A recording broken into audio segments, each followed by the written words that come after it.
Ian, how are you doing? How's your tummy? Not great. not great at all. It's an adventure every day, really. Yeah. So I'm in the middle of keeping a food diary. Is that like a deal a meal sort of thing with Richard Simmons? No, I write down everything that I put into my system so that I can take it back to the doctor and they can evaluate it, and we can go from there. And they're going to see if I have any sensitivities to things that are suddenly popping up, because 32 years old is when you enter your twilight years and all these things start happening to you. So you don't look a day over 53. Nope. So it's just like Louis C.K. said at 40 or so, doctors stop fixing things; they just report to you what's broken. Yeah, this shit doesn't work anymore. Yeah, that doesn't work. No. Yeah, so I'm afraid that's what's happening to my digestive system. And soon to follow the endocrine system and all the nice other circulatory and I'm running out of systems. As long as my PC Engine system does not fail, I am fine. Oh, wow. So what have I been doing? Well, I'm supposed to be writing a new NES Punk episode. It's been a slow time coming because I put out a Flea Market Madness last week, and I had a visitor here spending time here for like 5 days, which you should hear about. It should be pretty cool when it's announced, and that'll be later, hopefully in June. Then I'm working on my writing project that I might announce soon. That'll be cool. Ian's so excited for the writing project. I'm trying to look forward. I'm looking engaged. This is engagement. Oh, okay. You're not showing your teeth as much as before, but okay, you're still engaged.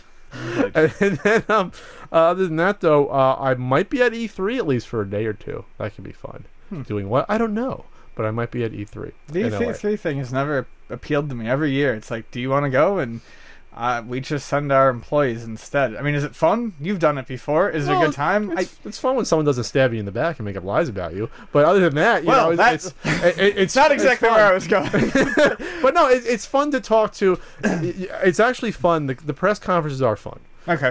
So I've been to. I was at the initial one in 2011 when they first announced the Wii U. When they were so confused and people were confused, like, is this an add-on or a new system? Like, that's how far back. That was the first one I went to. 11, 12, and 13. So I've been to a few conferences. Usually Nintendo's are really fun. They do a fun one. I think I can't remember. I think I went to another one. Like, it was either a Sony or Microsoft one, but I was like, I probably fell asleep during it. Right. I think I might have been to a Sony one in 2011 or 12.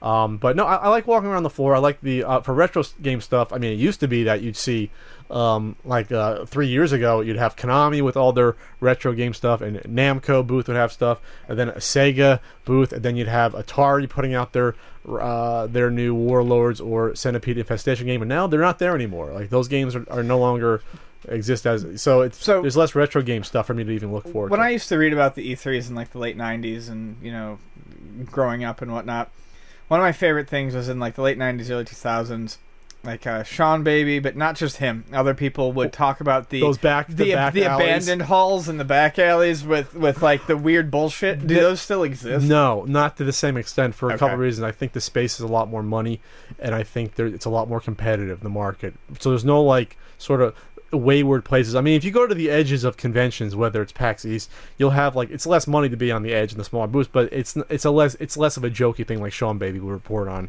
in like the mid to late 90s. I think it's a little more professional. Now, if you go to CES, that's a whole other story, because CES is a field day of that stuff, because you have companies literally coming from all over the Asian market. A lot of them have either interpreters or can't speak English. We're talking like they have all this shit, all this toys, and they do have like, at least when I went to CES 5 years ago, they had a whole like extra building room just for like the lower caliber people. That would entice me to go to something like that. Like people selling the rollout piano USB devices, oh, then they come up to you, oh, you want 10,000 of these, 20,000? It's like, whoa, I'm just looking. Like, they're looking for buyers, right? I mean, it's like this is how they're making their money for the year, but that doesn't exist anymore at E3 at least.